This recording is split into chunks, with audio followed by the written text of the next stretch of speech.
कितनी बड़ी हृदय विदारक घटना होगी जहाँ पे एक पत्नी जिसकी अभी नई नई शादी हुई थी, उसके पति को उसके सामने पेंट खोलकर धर्म पूछकर चेक करके गोली मारी गई। कि जब आतंकवाद का धर्म नहीं होता तो कौन से लोग हैं जो पेंट खोल के चेक कर रहे हैं, कौन से लोग हैं जो नाम पूछ के गोली मार रहे हैं। 27 हिंदू मरे हैं और 1 मुसलमान मरा है। पर वो मुस्लिम गलती से मरा था, उसको धर्म पूछ के नहीं मारा गया था।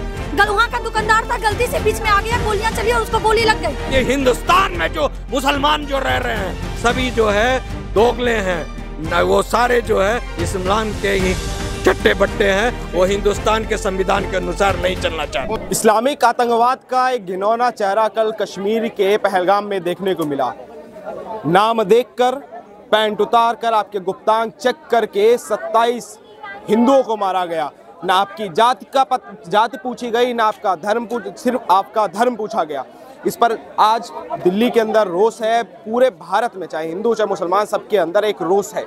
इस पर हम बातचीत करने के लिए माशाल्लाह राशिदी है। दीदी, कैसे देखते हैं ये जो घटना हुई है कल, इसको कैसे देखते हैं आप? ये कितनी बड़ी हृदय विदारक घटना होगी जहाँ पे एक पत्नी जिसकी अभी नई नई शादी हुई थी, उसके पति को उसके सामने पेंट खोलकर धर्म पूछकर चेक करके गोली मारी गई। एक बच्चा, छोटा बच्चा जिसके बाप का पेंट खोल के चेक करके उसको गोली मारा गया। छोटे बच्चे तक को नहीं छोड़ रहे थे, उसका भी पेंट खोल के वो चेक कर रहे थे। जो लोग पूछते कहते हैं कि आतंकवाद का धर्म नहीं होता, आज उन्हें एकदम क्लियरली देखने की जरूरत है कि जब आतंकवाद का धर्म नहीं होता तो कौन से लोग हैं जो पेंट खोल के चेक कर रहे हैं, कौन से लोग हैं जो नाम पूछ के गोली मार रहे हैं। अब सवाल ये होता है कि भाई ये जो घटना हुई है TRF द्वारा हुई है, पाकिस्तान इसका पीछे से बैकअप समर्थन करता है, क्या एक्शन होने वाला है भारत सरकार का? आज भारत सरकार दूसरी सर्जिकल स्ट्राइक के मोड में होगी और मुझे विश्वास है कि दिल्ली में बैठा शेर दुनिया भर में इस बात का संदेश जरूर देगा कि एक हिंदू को मारोगे तो हम दुनिया भर में किस लेवल पे आग लगाएंगे। हिंदू की जान के इतनी आम हो गई है। मुर्शिदाबाद में हिंदुओं को मारा जाता है, चुन के मारा जाता है। बांग्लादेश में मारा जाता है, हिंदुओं को चुन के मारा जाता है। कश्मीर में हिंदुओं को चुन के मारा जाता है। आज 100 करोड़ हिंदुओं को, सच में आपकी बात बहुत सही है, सोचने की जरूरत है कि हम हिंदुस्तान में अगर हिंदू सुरक्षित नहीं है तो दुनिया में और कौन ही देश इसको प्रोटेक्शन देगा। दुनिया में आप भाग के कहाँ जाइएगा? जब भारत में आप 100 करोड़ हैं तब आप बच नहीं पा रहे, तो दुनिया में कौन सा देश आपको प्रोटेक्शन देगा? और आज सारे हिंदुओं को ना सारी जाति पाति भूल के हिंदू बन के लड़ने की जरूरत है, हिंदू बन के बातचीत करने की जरूरत है। देखिए, इजराइल की संख्या, यहूदियों की संख्या हमसे कम है, लेकिन वो सारे मतलब इस्लामिक जो आतंकवादी हैं उनसे लोहा ले रहे हैं। हम क्यों नहीं ले सकते? हम भी ले सकते हैं। और सबसे बड़ी बात कि हम सामने के युद्ध में उनको हरा सकते हैं। हम कैपेबल हैं हराने के लिए। आज विश्व की तीसरी सबसे बड़ी आर्मी हमारी है। आज सबसे बड़े मतलब कहिएगा तो जो देश के सबसे दुनिया में जो भी देश के, हाँ, दुनिया में जो भी देश के सबसे बड़े जो पॉलिटिशियन जो दुनिया भर में जाने जा रहे हैं, तो आज की डेट में नरेंद्र मोदी जी का उसमें सबसे बड़ा नाम है। ऐसी सिचुएशन में अगर भारत बदला नहीं लेगा तो भारत के मुंह पे करारा तमाचा है। भारत को आज दूसरी सर्जिकल स्ट्राइक घर में घुस के करने की जरूरत है दुश्मनों के साथ ही घर में छुपे जो गद्दार हैं उनको भी गोली मारने की जरूरत है, क्योंकि अगर आप उनको गोली नहीं मारिएगा तो आप कभी भी इन घटनाओं से बाहर नहीं आ सकते। कई ऐसे नेता हैं विपक्ष के, वो ये कह रहे हैं कि ये मोदी जी का फेलियर है। कह रहे ये इंटेलिजेंस ब्यूरो कहाँ थी कि इंटेलिजेंस ब्यूरो को पता तक नहीं चला कि ये आतंकवादी हमला होने वाला है। एक बात बताइए, 370 के हटने के बाद कितने अटैक हुए? एक भी नहीं हुए। ऐसे में उमर अब्दुल्ला का मुख्यमंत्री बनना, सुप्रीम कोर्ट ने राष्ट्रपति शासन हटा के कश्मीर में चुनाव जबरदस्ती करवाया। उमर अब्दुल्ला मुख्यमंत्री बन के आए। कौन उमर अब्दुल्ला है? उमर अब्दुल्ला वही उमर अब्दुल्ला है जिन्होंने, जो यासीन मलिक का सबसे अच्छा दोस्त है। मतलब जाहिर सा बात है कि उनके पार्टी का कंटिन्यू कोई ना कोई नेता आके बयान देता है कि हमारी हमें सांस्कृतिक खतरा है। अरे कश्मीर किसका है? हिंदुओं का है। कश्मीर किसका है? भारत का है। तुम्हें कौन सा सांस्कृतिक खतरा हो गया? ऐसे में राहुल गांधी जाके बयान देते हैं कश्मीरियों को कि तुम्हारे हक को भाजपा वाले छीन के देश में बांट रहे हैं, बाहर वाले को। अरे कश्मीर कहाँ, कौन सा बाहर वाला है? ये भारत पाकिस्तान की बातचीत चल रही थी। इन विपक्षों ने मिलकर रोटी सेकी और हिंदुओं का हत्या किया। आज रॉबर्ट वाड्रा का बयान सुने। रॉबर्ट वाड्रा का बयान जाके चेक कीजिए। रॉबर्ट वाड्रा ने एक बयान दिया है कि भारत मुस्लिमों ने खुद को असुरक्षित महसूस किया हिंदू आतंकवाद के कारण, इसलिए उसने जो है सो गोली चला दी। अरे किसका समर्थन कर रहे हो? मतलब हिंदू को मारने का समर्थन कर रहे हो? मुस्लिम किससे असुरक्षित महसूस कर रहा था? इतनी घटनाएं हिंदुओं के साथ हुई। कब हमने मस्जिद पे अटैक किया? कब हमने धर्म पूछ के गोली मारी? बताइए ना। आप जिसको अगर हम आतंकवादी होते तो आज अभी जो हमारे भाई मरे इसके बदले पूरे देश में आग लग गई होती। 27 लोग मरे हैं। एक मुसलमान को खरोच आ जाए तो देश भर में मुसलमान आग लगा देगा। हम इतने असहिष्णु हैं कि आप हमें गोली मार रहे हैं, फिर भी हम शांति से वार्ता कर रहे हैं, हम अपनी सरकार से मांग कर रहे हैं। हमारी असहिष्णुता को कमजोरी मत समझिए। 27 हिंदू मरे हैं और एक मुसलमान मरा है, और सोशल मीडिया पे सिर्फ यही चर्चा है कि एक मुसलमान मरा है, उसको हिंदू और मुस्लिम की तरह मत देखिए। इसे सुनिए मेरी बात सुनिएगा, किसी के मरने पर व्यंग नहीं करना चाहिए, पर वो मुस्लिम गलती से मरा था, उसको धर्म पूछ के नहीं मारा गया था। वहाँ का दुकानदार था, गलती से बीच में आ गया, गोलियां चली और उसको गोली लग गई। अगर एक बात बताइए, अगर वो हिंदू मुस्लिम बिना देखे मार रहे थे तो पेंट खोल के चेक क्यों कर रहे थे? वहाँ पे और मुसलमान क्यों नहीं मरा? वो अभी तक आपने कभी सुना है कि मुस्लिम एरिया में बम ब्लास्ट हो गया? नहीं, बम ब्लास्ट हिंदू एरिया में होता है, कभी मुस्लिम एरिया में बम ब्लास्ट नहीं होता। तो एक्शन क्या? पाकिस्तान को सबक सिखाना इस बार जरूरी है, क्योंकि डोनाल्ड ट्रंप हो, रशिया के प्रेसिडेंट और पुतिन हो, चाहे नेतन्याहू, उन्होंने समर्थन किया इस चीज। पूरी दुनिया ने पाकिस्तान की हैवानियत देखी है।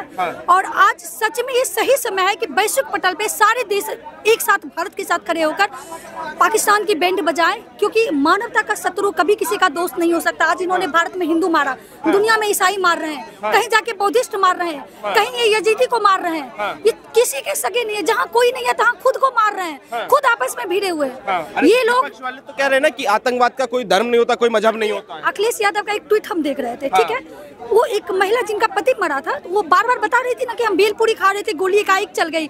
अखिलेश यादव ने बस इतना सा ट्वीट डाला था कि बेलपूरी खा रहे थे, गोली चल गई, और सुरक्षा की मांग कर रहे थे। अबे यार बेशर्मो, थोड़ा सा तो शर्म कर लो। खुलेआम धर्म पूछ के गोली मारी जा रही थी, पूरा वीडियो तो दे देते। जो वीडियो वहाँ पे अपलोड किया, सोचिए कितना वो किस लेवल का दहशत पैदा करना चाहता होगा। जो गोली मार रहा था वीडियो बना रहा था, इस बात का किस लेवल का दहशत पैदा करना चाह रहा था हिंदुओं के बीच में। मौत पर भी विपक्ष पूरा राजनीति खेल रहा है। अरे उनका सोनिया गांधी का दामाद खुलेआम बयान दे रहा है कि मुस्लिम असुरक्षित महसूस कर रहे थे, इसलिए उसने हिंदू पर गोली चला दी।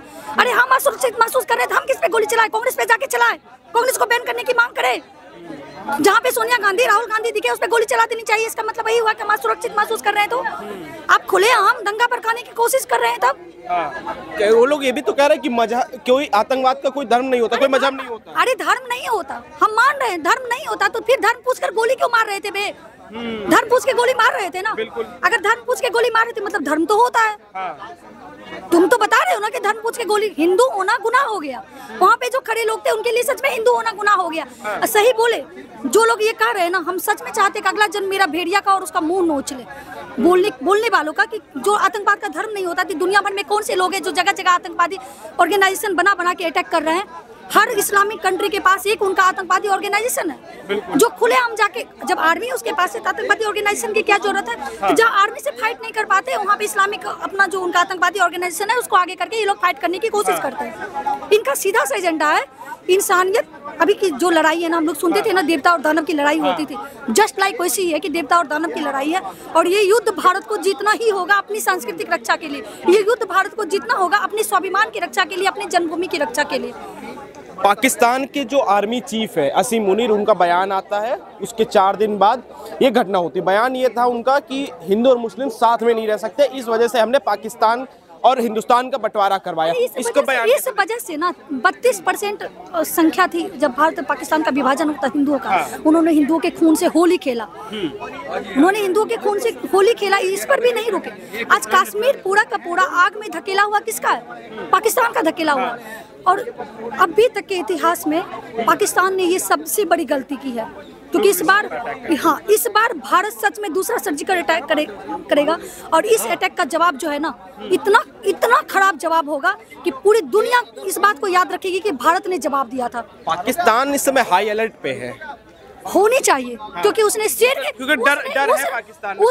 के मुंह में घुस के ना शेरों का शिकार किया है, तो शेरों से डरना चाहिए उसको। अभी डर होनी चाहिए और अटैक होना चाहिए। और ये दुनिया को जवाब देने की जरूरत है कि अगर हम पे अटैक करोगे तो हम बदले में जो जवाब कार्रवाई करेंगे तुम उसको झेल नहीं पाओगे। टूरिस्ट पे अटैक पहली बार हुआ है। टूरिस्ट नहीं बोलिए, भारत में हिंदुओं पर अटैक किया गया। वो हिंदू थे, वो पर्यटक नहीं थे। एक चीज इसमें अगर एक एंगल ये भी देखा जाए, अभी कुछ समय पहले शायद पीडीपी के या एनसी के नेता है, उन्होंने ये बयान दिया था कि भारत सरकार टूरिज्म के जरिए ये कल्चरल इन्वेजन कर रही है कश्मीर के अंदर। ये बयान था, एक इंटरव्यू में उन्होंने बोला था ये चीज। ये कहीं ना कहीं उससे रिलेटेड है क्योंकि डायरेक्ट टूरिस्ट जो आए थे उन पर अटैक किया और टूरिस्ट पे भी हिंदू को चुन के मारा गया है। अभी आपको एक एग्जांपल दी थी उमर अब्दुल्ला का। हाँ। उमर अब्दुल्ला मुख्यमंत्री बन गया है। हाँ। उमर अब्दुल्ला कौन है? यासीन मलिक का दोस्त है। हाँ। उमर अब्दुल्ला ने पाकिस्तान की सहायता लेकर कश्मीर में हिंदुओं का नरसंहार करवाया। हाँ। उमर अब्दुल्ला का सबसे बड़ा हाथ था कश्मीर में हिंदुओं के नरसंहार में। हाँ। आज उमर अब्दुल्ला के मुख्यमंत्री बनते ही दूसरा अटैक हो गया ना हिंदुओं पर। हाँ। ये लोग सारे के सारे एक ही थाली के चट्टे बट्टे। और अभी भारत के पास सही समय है कि जो भी लोग अभी इन लोगों के प्रोटेक्शन में खड़ा होगा, चाहे कितना भी बड़ा पॉलिटिशियन क्यों ना, उठा के उसको जेल में डालो और उसको उसकी औकात बताओ कि गद्दारी की भाषा क्या होती है। उसकी सारी प्रॉपर्टी को जब्त करो क्योंकि ये लोग दुश्मनों के साथ खड़े होते हैं और हर बार भारत में बड़ा नरसंहार करवाते हैं। आज की डेट में छोटा सा बात बता रहे हैं, ठीक है? इजराइल से सीखने की जरूरत है। इजराइल जब अपने दुश्मनों से लड़ता है पक्ष विपक्ष एक साथ होकर लड़ता है। हाँ। भारत में पक्ष विपक्ष कभी एक साथ नहीं होता। इसलिए नहीं होता कि क्योंकि आधे से ज्यादा जो हमारे यहाँ पॉलिटिशियन बैठे हैं ना, ये हमारा खाते हैं उनका गाते हैं। आज इन लोगों को औकात बताने की जरूरत है कि हम मारेंगे, अगर तुम बोलोगे ना तो तुम्हारी वोट छोड़ो ना, तुमको जेल से बाहर आने नहीं देंगे। ठीक है दीदी, क्या कहिएगा वकील साहब? ये दुखद घटना हुई है, हिंदुओं को चुन के मारा गया है। हाँ, ये दुखद घटना नहीं है।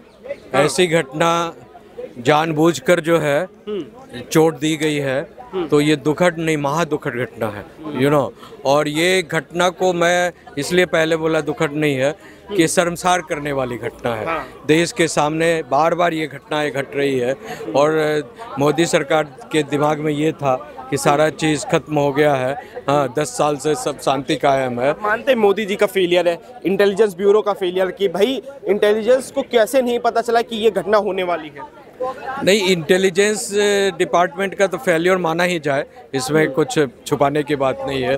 और वहाँ पर जो लोग बैठे हुए हैं वो भी शगुफा में थे कि ऐसा कुछ नहीं होगा, जबकि बार बार वहाँ से इंडिकेशन आ रहा था। बिकॉज भारत सरकार में जैसे ये माहौल फैला कि मोदी के 10 साल के कार्यकाल में जो है बिल्कुल शांति है, कहीं दंगा नहीं हो रहा है, कहीं टेररिज्म नहीं हो रहा है, सब खत्म हो गया। तो इंडी अलायंस के जो ये लोग हैं, इंडी अलायंस के मैं बार बार कह रहा हूँ, जिनका डायरेक्ट कनेक्शन जो है जॉर्ज सोरेस से जुड़ा हुआ है, चाइना से जुड़ा हुआ है, जिनके द्वारा फंडिंग हो रहा है, पाकिस्तान से जुड़ा हुआ है, ये तमाम लोग जो हैं कहें कि भैया जब सारा चीज़ जो है, बिहार में भी अभी इलेक्शन होने वाला है, सब कुछ हो रहा है और बंगाल ने दिखा दिया, तो तुम क्यों नहीं दिखा रहे हो? तुम भी कुछ कर दिखाओ।